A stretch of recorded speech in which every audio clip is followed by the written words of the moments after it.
Alright, we're gonna make this little farming video real quick. Kind of want to touch on some points that I'm able to see firsthand. This is our triticale. We planted. I started my pivot. The agronomist said another inch wouldn't hurt, before we go into dormancy. So, that's what we're gonna do. I didn't want to because it all costs money, but this, you can kind of see this line here. That's old. The tan stuff is alfalfa that froze. This half here, I subsoiled.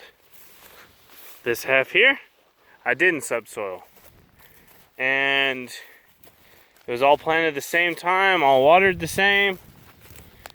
You can really kind of see the difference in our production. This stuff has done pretty good, but not that good. This is a lot lighter green. I don't think this stuff was able to access the nutrients. And this ground was hard, really hard. I chiseled it and dissed it. I think we dissed it twice or 3 times. I don't remember. Chiseled part of it. Didn't get it all chiseled. We were in a hurry, but it was all planted at the same time. And it really, you can see the difference. You can see that line that goes right across there. That's where we subsoiled. And so, this had a little competition with the alfalfa, but really it should be bushy and really green because of the alfalfa. It should have been able to get quite a bit of nitrates. And that alfalfa stand, it wasn't. I started disking it in the spring. I planted some hay grazer in it, so the stand wasn't too thick, so it wouldn't have poisoned the wheat. It had already thinned out quite a bit. I mean, you can see how thin it was, and it actually wouldn't have poisoned the wheat.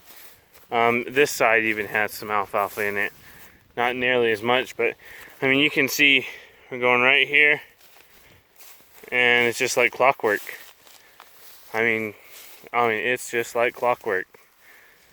So this stuff is just fantastic, a lot taller. I mean, this is deep feed.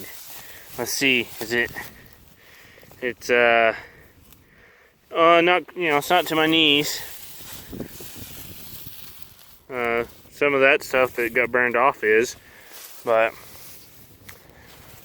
so I think the subsoiling probably going to pay for itself quite well. I mean, that circle over there, the new one that we put in, night and day difference from what it was. Doing great. And it all had the same fertilizer, uniform fertilizer. Well, that one had a different blend. Had a little more phosphorus to it. But these two circles exactly the same blend. It's just night and day difference from these two sides. Now, I'm not going to say that's all 100% because of the subsoiling, but that being dissed a couple times and chiseled, and this being subsoiled and dissed. This actually got dissed twice because it got dissed first, and then we got a rain on it, and by the time we were getting ready to plant it, the alfalfa was tall and thick, super thick, so we dissed it twice just to kill the alfalfa. But it's really evident, especially on the other side. I mean, it's just night and day. So for $3,100 a year for the tool for the next, I think I got 4 years left on it. We're gonna subsoil this circle again. That one's gonna get subsoiled again next year. It's gonna pay for itself, because that's for somebody to come and do one circle makes the payment. Now I realize that I have to have the tractor and the time and the fuel, But it's just, you gotta weigh your benefits and the cost of everything. I'm gonna have to spend that money anyway if I want wheat like this, because I'm gonna overstock it with cattle. That's just what I do. And so if I can put extra money in going that way, it'll be good. It'll be very good. It'd be well worth it. So now we did have quite a bit of rain this year, just tremendous amounts of rain, and that definitely helps. Definitely helps. But you know, we got to have the plants where they can actually utilize the moisture and the fertilizer. That's the big thing. Get them where they can use it. This field is really good. I mean, tall wheat, they don't have little spots like this, but this is actually this where they came and spread fertilizer. They came and did it dry, and we had enough moisture in the ground that all the seeds actually came up before I started my well, which is unheard of. So there's a few spots, actually I'm walking on one here, where they kind of ran it over and it packed it down, and I mean, you can see the difference. It hurt it quite a bit, but that's just kind of the time we were having to deal with.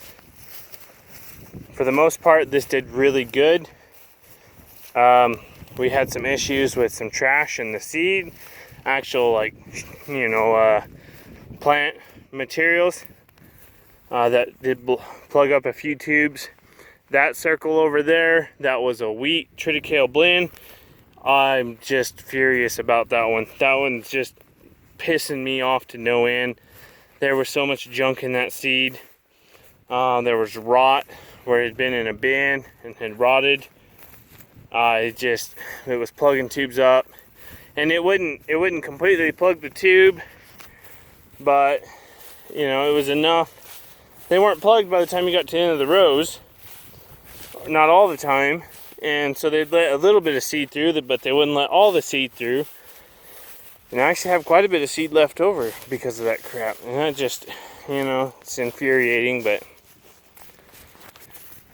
when you're pushing to get everything in like we are, you can't just be like, you know, it took them so long to get the seed to us anyway, so you can't just not do it, because we are on a timeline, and we have to farm on a timeline, or we don't have wheat like this, and we have to have this to graze. So it's kind of damned if you do, damned if you don't kind of situation. But to pay for, you know, certified clean seed and treated, and to get shit like that, it's just infuriating. But you know, fun times. But I'm extremely pleased with my wheat this year and my triticale. Now we will silage this circle and this circle, so we will graze this till mid-March, 1st April, just kind of depending, and then we'll pull the cattle off. That circle, it's half blend, we will graze it completely out. We will keep cattle on it until it turns brown and there's nothing left. Then we're gonna subsoil it. As soon as this circle is chopped, I'm gonna no-till hay grazer into it, or sorghum, get it coming up. So I'm not gonna subsoil it like I had planned on, and get it coming up, and then we'll take calves out of the feed yard and we're gonna put them on it. So I'm coming over here to where my calves are. I got my feed lot, and I've got some troughs set up, and what I'm doing is I'm trying to get these calves onto silage. We want to feed these calves silage while they're out here, because if they will eat silage, they will fill up on silage, and then our wheat becomes just protein for them. They'll get all their forage and fiber through here. They can eat, I mean, they'll eat quite a bit. They'll eat 10, 15 pounds a head a day, and then they'll go out and pick through the wheat, and the wheat just, that's where they get their protein.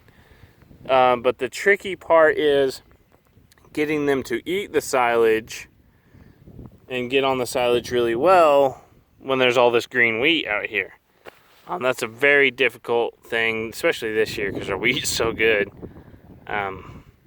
It's just really hard to get them on it. They don't want to get on it.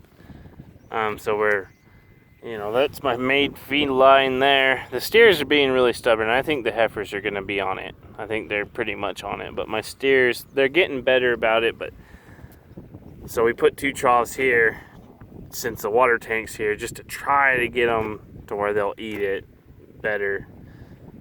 But, it's just kind of how it goes. My water tank, it's got a good float on it, but it keeps, I think it gets cocked to the side, and so it overflows, and always something. But these are my steers, what's left of them. The calves that we got in for wheat that went through all that rain, we had terrible luck with them. Just terrible luck with them. It was downright depressing. But I haven't run their break-even numbers on them yet. I'm kind of scared to. But we bought them cheap, but we lost a good amount of them. So we'll run their break-even numbers and kind of see where they are. They might still make decent money. They might not. But this is them. Had quite a few chronics left over. So that doesn't help anything. But we get them out here and don't have too terrible of a winter, too many terrible snowstorms, they should do pretty good. But I got one kind of eating on it. This is just generally what we're hoping for, just to get them to come here and eat this, and then they'll get really used to it, and then they'll go over there in the main feed line and they'll eat on that. But I don't know.